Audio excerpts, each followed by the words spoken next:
नमस्कार बच्चों। आज हम हिंदी साहित्य के पाठ 5 मिठाई वाला का अध्ययन करेंगे।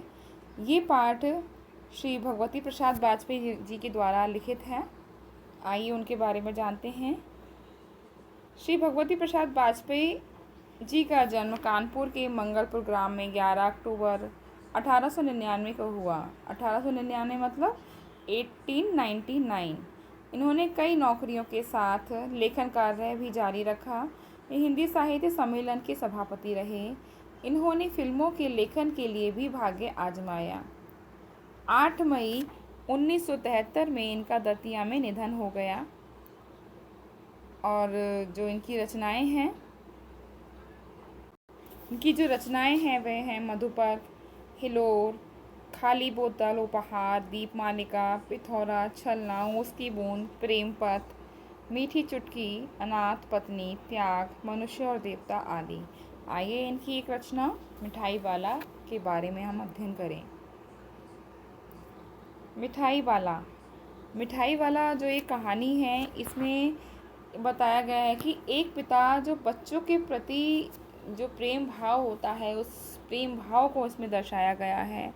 वह किस प्रकार अपने बच्चों को खोने के बाद अन्य बच्चों में खुशी को तलाश करता है। तो यही आज हम इस पाठ में पढ़ेंगे। बहुत ही मीठे स्वरों के साथ वह गलियों में घूमता हुआ कहता, बच्चों को बहलाने वाला, खिलौने वाला। इस अधूरे वाक्य को वह ऐसे विचित्र किंतु मादक मधुर ढंग से गाकर कहता कि सुनने वाले एक बार अस्थिर हो उठते। उसके इसने अभिषिक्त कंठ से फूटा हुआ गान सुनकर निकट के मकानों में हलचल मच जाती। छोटे छोटे बच्चों को अपनी गोद में लिए युवतियां चिकों को उठाकर छज्जों पर नीचे झांकने लगती। गलियों और उनके अंतर्व्यापी छोटे छोटे उद्यानों में खेलते और इठलाते हुए बच्चों का झुंड उसे घेर लेता। और तब वह खिलौने वाला वहीं बैठकर खिलौने की पेटी खोल देता।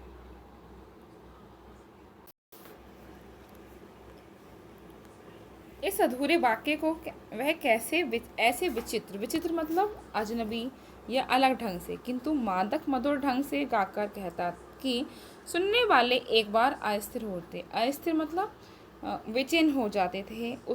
उसकी स्नेह अभिषिक्त कंठ से फूटा हुआ। स्नेह अभिषिक्त मतलब प्रेम भरे कंठ से, गले से फूटा हुआ जो गान था, उसका जो गाना था वो कैसा था, प्रेम भरा हुआ था। उसको सुनकर के निकट के जो मकान थे उसमें हलचल मच जाती थी। मतलब हलचल मतलब जो मकान में रहने वाले लोग थे, जैसे ही वो उसकी आवाज़ सुनते थे सब उसको देखने के लिए बाहर दौड़ पड़ते थे। छोटे छोटे बच्चों को अपनी गोद में लिए युवतियाँ चिकों को उठाकर, चिकों मतलब अपने घूंघटों को उठाकर, जैसी वो आवाज़ सुनती थीं छज्जों पर नीचे झांकने लगती थीं। गलियों और उनके अंतर्व्यापी छोटे छोटे उद्यानों में खेलते और इठलाते हुए बच्चों का झुंड उसे घेर लेता था। और तब वह खिलौने वाला वहीं बैठकर खिलौने की पेटी खोल देता। बच्चे खिलौने देखकर पुलकित हो उठते। वे पैसे लाकर खिलौने का मोल भाव करने लगते। पूछते, इचका दाम क्या है? ऑल इचका। खिलौने वाला बच्चों को देखता और उनकी नन्ही नन्ही उंगलियों से पैसे ले लेता और बच्चों की इच्छानुसार उन्हें खिलौने दे देता। देखिए यहाँ पर जो बच्चों की तोतली भाषा होती है वो अपने आप में एक आकर्षित करती है सबको अपनी ओर। और यहाँ मिठाई वाला जो है वो यहाँ पर उन बच्चों की आवाज़ सुन कर के जो उसके बिछड़े हुए बच्चे हैं उस भाव की तृप्ति करता है वो, है ना। तो यहाँ बच्चे बोल रहे हैं अपनी तोतली भाषा में, इसका भाव क्या है, इसका दाम क्या है। तो ये कितना सुंदर लग रहा है सुनने में। खिलौने वाला बच्चों को देखता और उनकी नन्ही नन्ही उंगलियों से पैसे ले लेता और बच्चों की इच्छा अनुसार उन्हें खिलौने दे देता। बच्चों की जो छोटी छोटी उंगलियां उसको बहुत आकर्षित करती थीं। खिलौने लेकर फिर बच्चे उछलने कूदने लगते और तब फिर खिलौने वाला उसी प्रकार गाकर कहता, बच्चों को बहलाने वाला, खिलौने वाला सागर की हिलोर की भांति उसका ये मादक गान गली भर के मकानों में इस ओर से उस ओर तक लहराता हुआ पहुंचता और खिलौने वाला आगे बढ़ जाता। राय विजय बहादुर के बच्चे भी एक दिन खिलौने लेकर घर आए। वे दो बच्चे थे, चुन्नू और मुन्नू। चुन्नू जब खिलौने ले आया तो बोला, मेला घोला के छा छुंदल ए। तो मुन्नू बोला, ऑल देखो मेला कैसा सुंदर है। तो यहाँ ये दोनों चुन्नू मुन्नू की भाषा कितनी सुंदर लग रही है। तो इसी को सुनने के लिए जो मिठाई वाला है वो यहाँ पर मिठाई जो खिलौने बेचने के लिए आया है। इसके बाद दोनों अपने हाथी घोड़े लेकर घर भर में उछलने लगे। इन बच्चों की माँ रोहिणी कुछ देर तक खड़े खड़े उनका खेल निरखती रही, क्योंकि जो बच्चों की जो ये क्रियाएं हैं ये इतना आनंदित करती हैं। जो माता पिता होते हैं वे इसको देखने के लिए ही उत्सुक रहते हैं। तो वे थोड़ी देर तक बिना कुछ बोले उनकी जो ये क्रियाएं थी, इसका जो आपस में वार्तालाप कर रहे थे उसको सुनने के लिए वो ऐसे ही खड़ी रहीं। अंत में दोनों बच्चों को बुलाकर उसने पूछा, अरे ओ चुन्नू मुन्नू, ये खिलौने तुमने कितने में लिए हैं? मुन्नू बोला, 2 पैसे में। खिलौने वाला दे गया है। रोहिणी सोचने लगी, इतने सस्ते कैसे दे गया है, कैसे दे गया है ये तो वही जाने, लेकिन दे तो गया ही है, इतना तो निश्चय ही है। एक ज़रा सी बात ठहरी, रोहिणी अपने काम में लग गई। फिर कभी उसे इस पर विचार करने की आवश्यकता भी भला क्यों पड़ती। 6 महीने बाद नगर भर में 2-4 दिनों में एक मुरली वाले के आने का समाचार फैल गया। लोग कहने लगे, भाई वाह, मुरली बजाने में वह एक ही उस्ताद है। मुरली बजाकर गाना सुनाकर वह मुरली बेचता भी है, सो भी 2-2 पैसे में। भला इसमें उससे क्या मिलता होगा, मेहनत भी तो ना आती होगी। एक व्यक्ति ने पूछ लिया, कैसा है ये मुरली वाला, मैंने तो उसे नहीं देखा। उत्तर मिला, उम्र तो उसकी अभी अधिक ना होगी, यही 30-32 का होगा। दुबला पतला गोरा युवक है, बीकानेरी रंगीन साफा बांधता है। वही तो नहीं जो पहले खिलौने बेचा करता था? क्या वे पहले खिलौने भी बेचा करता था? तो यहाँ पर जो पहले खिलौने बेचता था वही अब क्या मुरली वाले के वेश में यहाँ पर आया है और सबको अपनी जो मोहक मुरली है उससे अपनी ओर आकर्षित करता है। बच्चों को वो सभी को ही आकर्षित करता है। तो यहाँ पर उसी के बारे में जो बात हो रही है कि वो एक 30-32 साल का दुबला पतला गोरा युवक है और वह शायद वही खिलौने वाला है, क्योंकि यहाँ पर जब लोग तो वार्तालाप कर रहे हैं कि वह वही खिलौने वाला है जो पहले खिलौने बेचा करने आया करता था। हाँ, जो आकार प्रकार तुमने बतलाया उसी प्रकार का वह भी था। मतलब जैसा यहाँ पर आपस में वार्तालाप कर रहे हैं कि जो आकार प्रकार जैसा आकार बताया गया है कि वो 30-32 साल का है, तो वैसा ही जो है वो खिलौने वाला भी था। तो वही होगा, पर भाई है वह उस्ताद। उस्ताद मतलब टैलेंटेड, जो मुरली बजाने में बहुत ज़्यादा टैलेंटेड हो। प्रतिदिन इसी प्रकार उस मुरली वाले की चर्चा होती। प्रतिदिन नगर की प्रत्येक गली में उसका मादक मृदुल स्वर सुनाई पड़ता, बच्चों को बहलाने वाला मुरलिया वाला। रोहिणी ने भी मुरली वाले का ये स्वर सुना। तुरंत ही उसे खिलौने वाले का स्मरण हो आया। स्मरण मतलब याद आ गई उसकी। उसने मन ही मन कहा, खिलौने वाला भी इसी तरह गा गा कर खिलौने बेचा करता था। रोहिणी उठकर अपने पति विजय बाबू के पास गई। जरा उस मुरली वाले को बुलाओ तो चुन्नू मुन्नू के लिए ले लो। क्या पता ये फिर इधर आए या ना आए, वे भी जान पड़ता है पार्क में खेलने निकल गए हैं। विजय बाबू एक समाचार पत्र पढ़ रहे थे। उसी तरह उसे लिए हुए वे दरवाजे पर आकर मुरली वाले से बोले, क्यों भाई, किस तरह देते हो मुरली? किसी की टोपी गली में गिर पड़ी है, किसी का जूता पार्क में ही छूट गया और किसी की सोथनी मतलब पजामा ही ढीला होकर लटक आई है। इस तरह दौड़ते हाँफते, मतलब जैसे ही सभी लोगों ने, सभी बच्चों ने मुरली वाले की आवाज़ सुनी तो क्या क्या हुआ, किसी की तो टोपी ही गली में गिरी रह गई, तो उसने उठाने के लिए प्रयास नहीं किया, वो भागता हुआ दौड़ता हुआ चला गया मुरली वाले की तरफ। तो किसी का जूता ही निकल गया, किसी का पजामा ही ढीला पड़ गया। सभी दौड़ते हुए हाँफते हुए मुरली वाले के पास आ गए।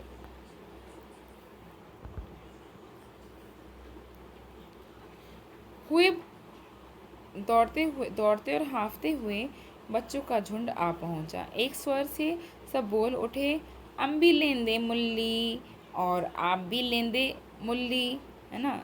हम भी लेंदे मुल्ली, तो इस तरीके से वो अपनी तोतली भाषा में कह रहे हैं। अम मतलब हम भी, लेंदे मतलब लेंगे, मुल्ली मतलब मुरली, क्योंकि ये तोतली भाषा में बोल रहे हैं तो इसका जो उच्चारण है वो सही नहीं हो रहा है, लेकिन ये बहुत ही ज़्यादा मोहक है, सबके मन को मोहने वाला है। मुरली वाला हर्ष गदगद हो उठा। जैसे ही उसने बच्चों की तोतली आवाज़ सुनी तो क्या हुआ, वह उस आवाज़ को सुनकर बहुत खुश हुआ, प्रसन्न हुआ, क्योंकि वह इन बच्चों की इन्हीं आवाज़ को सुनने के लिए वहाँ पर आता था। बोला, सबको देंगे भैया, लेकिन ज़रा रुको, ठहरो, एक एक को देने दो, अभी इतनी जल्दी हम कहीं लौट थोड़े ही जाएंगे, बेचने तो ही आए हैं, और हैं भी इस समय मेरे पास एक दो नहीं, पूरी 57। हाँ बाबूजी, क्या पूछा था आपने, कितने में दी? दी तो वैसे 3-3 पैसे के हिसाब से है, पर आपको 2-2 पैसे में ही दे दूंगा। विजय बाबू भीतर बाहर दोनों रूपों में मुस्कुरा दिए, मतलब अंदर से भी खुश हो गए वो और बाहर से भी खुश हो गए। मन ही मन कहने लगे, कैसा है, देता तो सबको इसी भाव से है, पर मुझ पर उल्टा एहसान लाद रहा है। फिर बोले, तुम लोगों की झूठ बोलने की आदत होती है, देते होगे सभी को 2-2 पैसे में, पर एहसान का बोझा मेरे ही ऊपर लाद रहे हो। मुरली वाला एकदम अप्रतिभ हो उठा और बोला, आपको क्या पता बाबूजी कि इनकी असली लागत क्या है। ये तो ग्राहकों का दस्तूर है कि दुकानदार चाहे हानि उठाकर चीज़ क्यों ना बेचे, पर ग्राहक यही समझते हैं दुकानदार मुझे लूट रहा है। आप भला काहे को विश्वास करेंगे, लेकिन सच पूछिए तो बाबूजी, असली दाम तो 2 ही पैसा है। आप कहीं से 2 पैसे में ये मुरली नहीं पा सकते। मैंने तो पूरी 1000 बनवाई थी, तब मुझे इस भाव में पड़ी है। तो यहाँ पर मोल भाव हो रहा है, जैसे कि हम कुछ खरीदते हैं तो मोल भाव करते हैं, चीज़ का बार्गेनिंग करते हैं, तो वैसे ही यहाँ पर जो विजय बाबू हैं रोहिणी के पति, तो वो है मुरली का यहाँ मोल भाव कर रहे हैं, है ना। तो मिठाई वाला कहता है कि 2-2 पैसे में, तो यहाँ पर वो कह रहे हैं कि आप ये कह रहे हो कि 2-2 पैसे में, तो सिर्फ मेरे ऊपर ही मतलब आप ये बोझा डाल रहे हो, लेकिन ऐसा नहीं है, आप सभी को 2-2 पैसे में ही तो देते हो, तो मेरे ऊपर ही ये एहसान क्यों। विजय बाबू बोले, अच्छा मुझे ज़्यादा वक्त नहीं है, जल्दी से 2 ठो निकाल दो, तो 2 मतलब 2 इसमें से पीस जो है वो निकाल दो। 2 मुरलियाँ लेकर विजय बाबू फिर मकान के भीतर पहुंच गए, एक चुन्नू के लिए और एक मुन्नू के लिए। मुरली वाला देर तक उन बच्चों के झुंड में मुरलियाँ बेचता रहा। उसके पास कई रंग की मुरलियाँ थीं। बच्चे जो रंग पसंद करते, मुरली वाला उसी रंग की मुरली निकाल देता। यह बड़ी अच्छी मुरली है, तुम यही ले लो बाबू। राजा बाबू, तुम्हारे लायक तो बस ये है। हाँ भैया, तुमको वही देंगे, ये लो। तुमको वैसी ना चाहिए। ये हुए बच्चों का झुंड आ पहुंचा।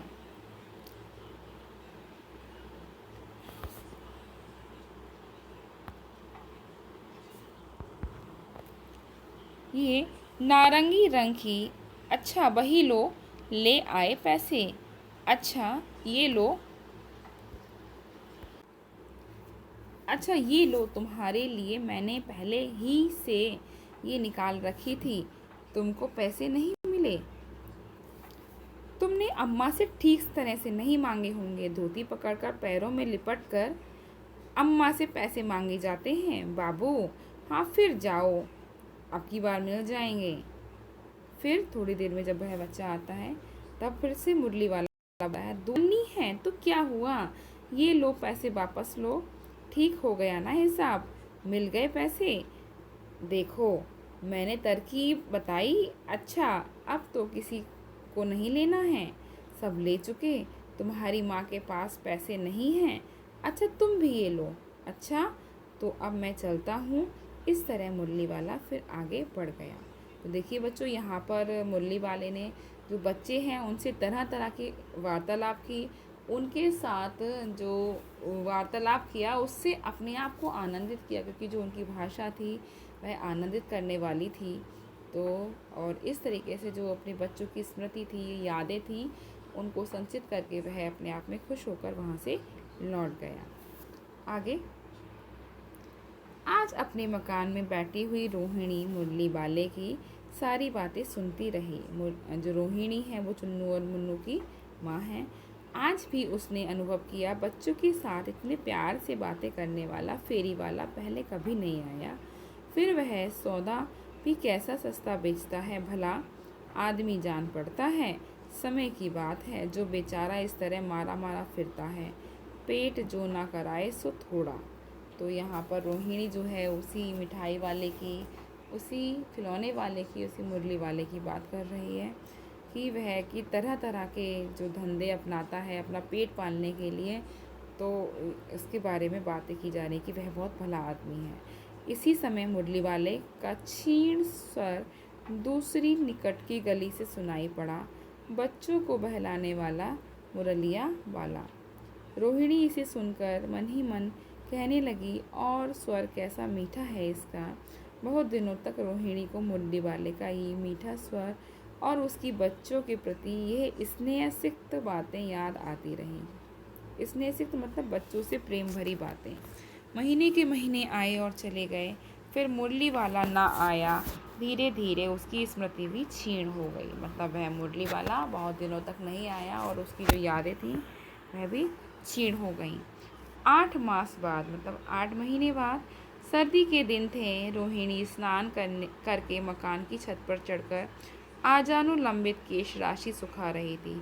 आजानुलंबित मतलब घुटनों तक लंबे जो केश थे, उसके जो बाल थे वो कैसे थे, घुटनों तक लंबे थे, और उनको वो सुखा रही थी। इस समय नीचे की गली में सुनाई पड़ा बच्चों को बहलाने वाला मिठाई वाला। अब देखिए यहाँ पर क्या है, मिठाई वाला। सबसे पहले खिलौने वाला, फिर मुरली वाला, और अब तो वो है क्या, मिठाई वाला आया है।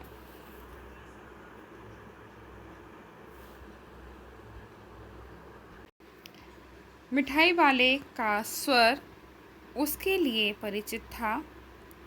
झट से रोहिणी नीचे उतर आई। उस समय उसके पति मकान में नहीं थे। हाँ, उनकी वृद्धा दादी थीं। रोहिणी उनके निकट आकर बोली, दादी चुन्नू मुन्नू के लिए मिठाई लेनी है, जरा कमरे में चलकर ठहराओ, मैं उधर कैसे आऊँ, कोई आता ना हो, जरा हटकर मैं भी चिक की ओट में बैठी रहूँगी। चिक मतलब घूंघट बताया था। तो यहाँ पर रोहिणी अपनी जो सासू माँ है उनसे बोल रही है, जो दादी माँ है उनसे बोल रही हैं। दादी उठकर कमरे में आकर बोली, ए मिठाई वाले इधर आना। मिठाई वाला निकट आ गया और बोला, कितनी मिठाई दूँ माँ? ये नए तरह की मिठाइयाँ हैं, रंग बिरंगी, कुछ खट्टी, कुछ मीठी, जायकेदार, बड़ी देर तक मुंह में टिकती हैं, जल्दी नहीं घुलती, बच्चे बड़े चाव से चूसते हैं। इन गुणों के सिवा ये खांसी भी दूर करती हैं। कितनी दूँ? चपटी गोल पहलदार गोलियाँ, पैसे की 16 देता हूँ, मतलब 1 पैसे की 16 देता हूँ। इस तरीके से यहाँ मिठाई वाले ने दादी के कहने पर यहाँ ये मिठाइयों का वर्णन बताया कि मिठाइयाँ कौन सी कितने पैसे की हैं।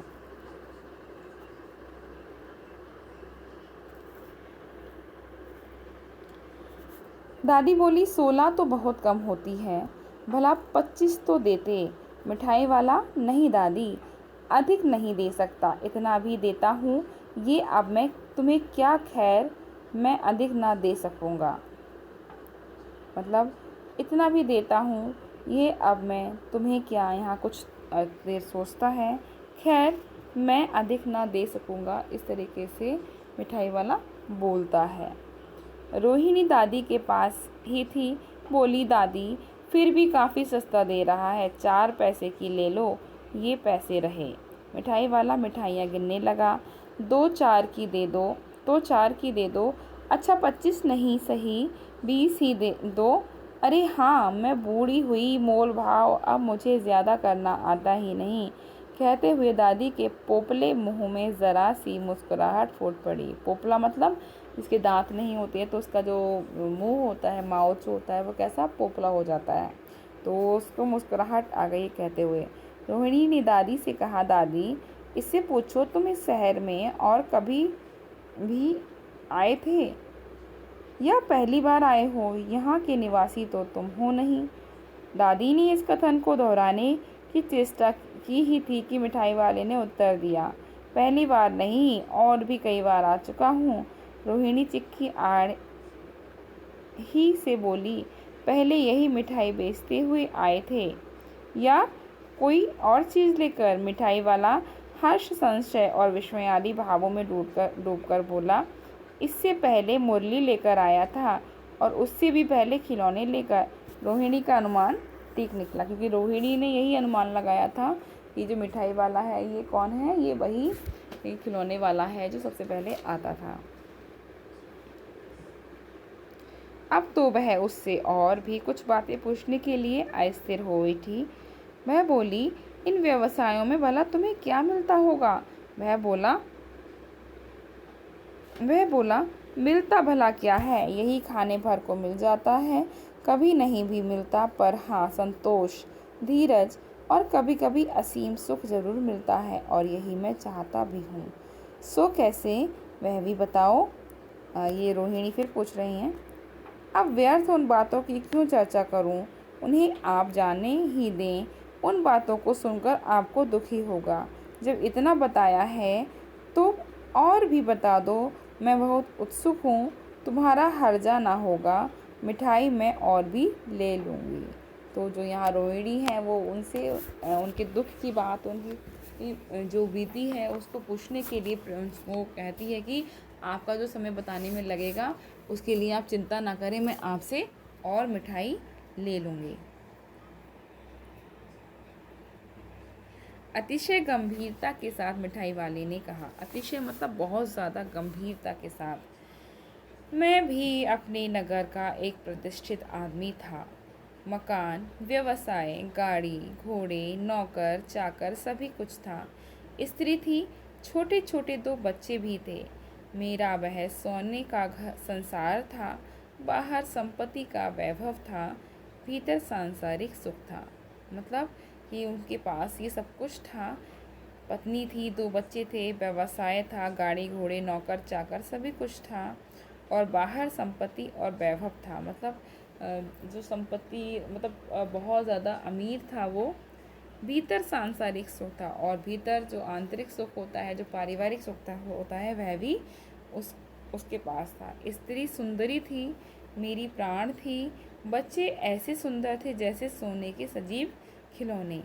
उनकी अटखेलियों के मारे घर में कोलाहल मचा रहता था। अटखेलियाँ मतलब उनकी शरारतें, उनके जो खेलने का तरीका था, उससे पूरा घर कैसा रहता था, शोरगुल रहता था। उन बच्चों की चहचहाट वहाँ पूरे घर में रहती थी। समय की गति, विधाता की लीला, विधाता मतलब भगवान की लीला, अब कोई नहीं है। दादी प्राण नहीं निकाले नहीं निकले, इसलिए अपने उन बच्चों की खोज में निकला हूँ, सॉरी, है ना। तो दादी से कह रहा है, दादी जो प्राण हैं वो मेरे निकाले नहीं निकले, क्योंकि अब उनमें से कोई भी मेरे पास नहीं रहा, बस एक प्राण बचे हैं, और वह मेरे प्राण नहीं निकल रहे हैं, इसीलिए अपने उन बच्चों की खोज में निकला हूँ। वे सब अंत में होंगे तो यहीं कहीं, आखिर कहीं ना जन्मे ही होंगे। मतलब जो बच्चे उसके चले गए थे वो उनको ढूंढ रहा है कि वे बच्चे कहीं ना कहीं तो जन्मे होंगे। उस तरह रहता, घुल घुल कर मरता,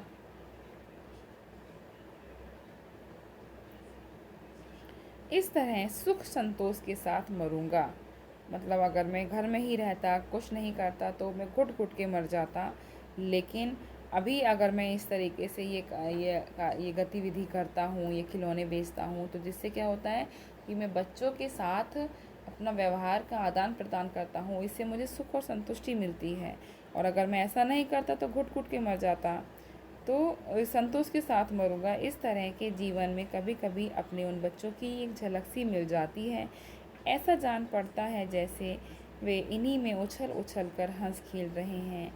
पैसों की कमी थोड़ी ही है, आपकी दया से पैसे तो काफ़ी हैं, जो नहीं है वह इस तरह उसी को पा जाता हूँ। रोहिणी ने अब मिठाई वाले की ओर देखा। उसकी आंखें आंसुओं से तरती, क्योंकि वह अपनी इतनी ज़्यादा भावुक कहानी सुना रहा था, इतनी मर्मक, मतलब कि इतना मर्म को छूने वाली कहानी है ये। तो उसकी जो आंखें थीं वो आंसुओं से भर गईं। इसी समय चुन्नू मुन्नू आ गए। रोहिणी से लिपट कर उसका आंचल पकड़कर बोले, अम्मा मिठाई मुझसे लो। ये कहकर तत्काल कागज़ की 2 पुड़ियाँ मिठाइयों से भरी मिठाई वाले ने चुन्नू मुन्नू को दे दी। रोहिणी ने भीतर से पैसे फेंक दिए। मिठाई वाले ने पेटी उठाई और कहा, अब इस बार ये पैसे ना लूँगा। दादी बोली, अरे अरे नाना, अपने पैसे लिए जा भाई। तब तक आगे फिर सुनाई पड़ा उसी प्रकार मादक मृदुल स्वर में बच्चों को बहलाने वाला और मिठाई वाला। तो यहाँ पर ये भगवती प्रसाद वाजपेयी की ये बहुत ही रुचिकर, बहुत ही प्रभावशाली, भावुक कहानी है, और आशा करती हूँ बच्चों को ये आपको बहुत पसंद आई होगी। आइए इनके जो प्रश्न हैं इनको हम एक बार पढ़ लें, और जो प्रश्नों के उत्तर हैं वो आपको दे दिए जाएंगे पीडीएफ में। फ़िलहाल आप इन प्रश्नों को सुनिए। मिठाई वाला अलग अलग चीज़ें क्यों बेचता था और वह महीनों बाद क्यों आता था? तो ये इससे पता लग रहा है कि वह अलग अलग चीज़ें क्यों बेचता था, क्योंकि जो बच्चों को होती हैं तरह तरह की चीज़ें पसंद होती हैं, इसीलिए वो उनका बहुत ज़्यादा आकर्षण पाने के लिए सब कुछ करता था। और बहुत महीनों के बाद इसलिए आता था क्योंकि महीनों के बाद उसको रह रह कर बच्चों की याद आती थी। मिठाई वाले में वे कौन से गुण थे जिनकी वजह से बच्चे बड़े भी उसकी ओर खिंचे चले आते थे? तो वह बहुत, उसका जो स्वर था बहुत मृदुल था, बहुत मीठा स्वर था, बहुत अच्छे से बोलता था वो। और जो उसके अंदर जो एक मुरली बजाने का जो टैलेंट था, जो गुण था, वो सबको आकर्षित करता था, जिससे कि छोटे बच्चे ही नहीं बड़े बड़े लोग भी आकर्षित होते थे। विजय बाबू एक ग्राहक थे और मुरली वाला एक विक्रेता। ग्राहक मतलब जो खरीदता है और विक्रेता मतलब जो बेचता है। दोनों अपने अपने पक्ष के समर्थन में क्या तर्क पेश करते हैं? तो यहाँ बताया गया है कि जब वो मोल भाव कर रहे हैं विजय बाबू, तो क्या कह रहे हैं कि जो आप ये चीज़ दे रहे हो मुझे, ये कम पैसे में दो, क्योंकि जो ग्राहक जो होता है वो कम पैसों में लेना चाहता है, कम उसका जो पैसा है वो कम देना चाहता है। लेकिन उसके विपरीत जो जो दुकानदार होता है, विक्रेता जो होता है, वो सोचता है कि मैं ज़्यादा लाभ कमाऊँ। तो यहाँ पर दोनों के बीच मोल भाव के लेकर ये वार्तालाप हुआ है। तो इसमें जो विजय बाबू हैं वो ग्राहक से कहते हैं कि इतने दो, ये कम, जो आप कम पैसों के लगा रहे हो इसमें मुझे एहसान नहीं कर रहे हो, क्योंकि आप जो है वो बाकी लोगों को भी इतने में देते हो। तो विक्रेता बोलता है कि आप लोगों को कितना भी सस्ता कर लो, लेकिन आप लोगों को यही लगता है कि हम जो है बहुत सारा पैसा कमा रहे हैं ऐसे से। तो इस तरीके का वार्तालाप दोनों में हुआ, इस तरीके के तर्क दिए दोनों ने। खिलौने वाले के आने पर बच्चों की क्या प्रतिक्रिया होती थी? तो बच्चे खिलौने वाले को का स्वर सुन करके उसकी ओर दौड़ पड़ते थे, और क्या करते थे, तो किसी का जूता पार्क में गिर जाता था, है ना, और किसी का पजामा ढीला पड़ जाता था, और इस तरीके से वो दौड़ते भागते हाँफते हुए उसकी ओर जाते थे। रोहिणी को मुरली वाले के स्वर से खिलौने वाले का स्मरण क्यों हो आया? कि वह समझ गई थी जो उसकी कद काठी के बारे में जो बताया जा रहा था कि वो शायद वही खिलौने वाला है, और वही मुरली वाला है जो अभी मिठाई वाला जो आया है। तो जो मुरली वाले का जो स्वर है ये उसी का स्वर लग रहा है जो खिलौने वाले का स्वर था, क्योंकि वो भी उसी तरीके से बोलता था जैसे मुरली वाला बोल रहा था। किसकी बात सुनकर मिठाई वाला भावुक हो गया? उसने इन व्यवसायों को अपनाने का क्या कारण बताया?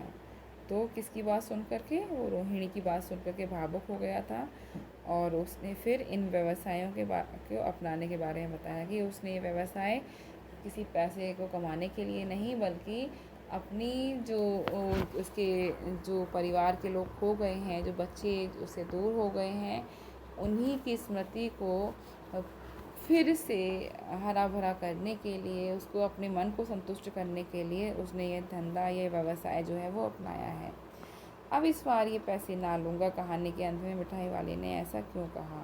क्योंकि वह बच्चों की आवाज़ सुनकर तृप्त हो गया था और क्योंकि वो खुद कह रहा था कि मैं ये पैसों के लिए नहीं कर रहा हूँ, जो उसको चाहिए था, बच्चों का जो मीठा स्वर उसको सुनना था, वो उसको मिल गया था और इसीलिए वो इन पैसों को नहीं लेना चाहता था। इस कहानी में रोहिणी चिक के पीछे से बात करती है। क्या आज भी औरतें चिक के पीछे से बात करती हैं? यदि करती हैं तो क्यों? आपकी राय में क्या ये सही है? तो चिक मतलब घूंघट। ये घूंघट की अगर बात कही जाए तो ये कुछ हद तक सही भी है और सही भी नहीं है। तो अगर हम देखें तो स्त्रियों के बारे में, पुराने समय में स्त्रियाँ जो होती थी वो घूंघट में रहती थी। तो घूंघट में रहना एक तरीके से अब अपने बड़ों के लिए शर्म को जो शर्म दिखाना है कि हम बड़ों का आदर कर रहे हैं, इसको दिखाना है। लेकिन ज़रूरी नहीं है जो बड़ों को आदर हम दिखाएं वो सिर्फ घूंघट की आड़ से ही दिखाएं। उसके लिए हमें अपने बड़ों का आदर करना, उनसे जो मंद स्वर में बात करना, उच्च स्वर में बात ना करना, यही चीज़ें, बहुत सारी चीज़ें होती हैं जो हम इनका प्रयोग कर सकते हैं। तो ज़रूरी नहीं है घूंघट ही ओढ़ें तभी हम दूसरों के, बड़ों के प्रति आदर कर पाएँ या बाहर वालों से आदरपूर्वक बात कर पाएँ। तो ये कहीं ना कहीं सही भी है और कहीं ना कहीं एक तरीके से ये गलत भी है। इसको ज़बरदस्ती से, इसको किसी पर बोझ बनाना नहीं चाहिए। अगर कोई स्वयं से ये करता है तो ज़्यादा अच्छा है। ये आगे प्रश्न हैं। मिठाई वाले के परिवार के साथ क्या हुआ होगा? सोचिए और इस आधार पर एक कहानी बनाइए। हो हाट, मेले, शादी आदि आयोजनों में कौन कौन सी चीज़ें आपको सबसे ज़्यादा आकर्षित करती हैं? उनको सजाने बनाने में किसका हाथ होगा? उन चेहरों के बारे में लिखिए। इस कहानी में मिठाई वाला दूसरों को प्यार, खुशी देकर अपना दुख कम करता है। इस मिजाज की और कहानियाँ, कविताएँ ढूंढिए और पढ़िए। तो इस तरीके से इन प्रश्नों को आप स्वयं हल कर सकते हैं। आपकी गलियों में कई अजनबी फेरी वाले आते होंगे। आप उनके बारे में क्या क्या जानते हैं? अगली बार जब आपकी गली में कोई फेरी वाला आए तो उससे बातचीत कर जानने की कोशिश कीजिए। ये भी आपके लिए गतिविधि है। तो यहाँ बहुत सारे प्रश्न हैं। आपके माता पिता के ज़माने से लेकर अब तक फेरी की आवाज़ों में कैसा बदलाव आया है? बड़ों से पूछ कर लिखिए। तो इसको आप अपने माता पिता से, अपने बड़ों से इसके लिए वार्तालाप कर सकते हैं। क्या आपको लगता है कि वक्त के साथ फेरी के स्वर कम हुए हैं? कारण लिखिए। तो हाँ, क्योंकि रेस्टोरेंट खुलने से या फिर नेट पर जो भी हम ऑर्डर करते हैं, उससे, इन दोनों ही चीज़ों से क्या हुआ है कि जो फेरी वाले हैं इनका स्वर कम हुआ है, ये लोग कम दिखाई देते हैं। आगे मिठाई वाला या बोलने वाली गुड़िया, ये भाषा की बात है, तो इसीलिए इसको आप स्वयं देख करके कर सकते हैं। जैसे ये मिठाई वाला और बोलने वाली गुड़िया। ऊपर वाला का प्रयोग, ये बताइए वाला से पहले आने वाले शब्द, संज्ञा, सर्वनाम, विशेषण आदि में क्या है? ऊपर लिखे वाक्यांशों में उनका क्या प्रयोग है? तो यहाँ पर वाला से पहले ये क्या है कि बता रहे हैं कि उससे पता लगता है कि कौन किस कार्य को करने वाला है। या बोलने वाली गुड़िया, तो जो वाली जो होती है ये उसकी विशेषता बताते हैं। अच्छा, मुझे ज़्यादा वक्त नहीं, जल्दी से 2 ठो निकाल दो। उपयुक्त वाक्य में ठो के प्रयोग की ओर ध्यान दीजिए। पूर्वी उत्तर प्रदेश और बिहार की भाषाओं में इस शब्द का प्रयोग संख्यावाची शब्द के साथ होता है। जैसे भोजपुरी में 1 ठो लड़का, 4 ठे आलू, 3 ठे बटुली, तो यहाँ पर ठोस शब्द जो है वो संख्यावाची है, जिसको भोजपुरी में प्रयोग किया जाता है। ऐसे शब्दों का प्रयोग भारत की कई अन्य भाषाओं बोलियों में भी होता है। कक्षा से में पता कीजिए कि किस किस भाषा की भाषा शैली में ऐसा है, इस पर सामूहिक बातचीत कीजिए। तो इसको आप जब कक्षा में आएंगे तब इसके बारे में आप चर्चा करिएगा बच्चों से आपस में। बाकी है, फेरी वालों को दिनचर्या कैसी होती है, इनकी दिनचर्या कैसी होती है, उनका घर परिवार कहाँ होगा, उनकी ज़िंदगी में किस प्रकार की समस्याएं उतार चढ़ाव आते होंगे, ये जानने के लिए 3-3 के समूह के छात्र छात्राएं कुछ प्रश्न तैयार करें।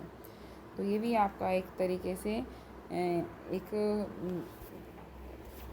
गतिविधि है जो आप स्वयं कर सकते हैं, अपने घर पर भी इसको कर सकते हैं। इस कहानी को पढ़कर क्या आपको ये अनुभूति हुई है कि दूसरों को प्यार और खुशी देने से अपने मन का दुख कम हो जाता है? समूह में बातचीत कीजिए। तो ये वास्तव में आप इसको बात कीजिए कि हाँ भाई, दूसरों को जब हम खुशी बांटते हैं तो हम भी खुश होते हैं। तो खुशी बांटने से क्या होता है, जो हमारा दुख होता है वह कम होता है।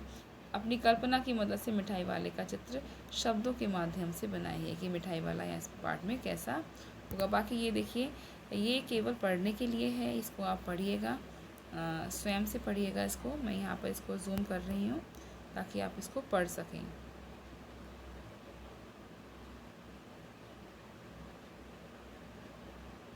ये फेरी वाले के लिए है, ये पार्ट इसको आप पढ़िएगा।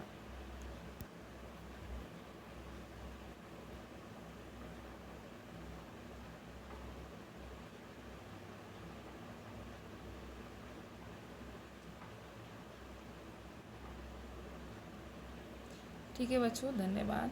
और ये पाठ आपको पसंद आया होगा और अब तक जो कार्य आपको मिल रहा है, आशा करती हूँ वह आप अपनी उत्तर पुस्तिका में कर रहे हैं और इस पाठ की भी जो PDF है वो आपको दे दी जाएगी। धन्यवाद।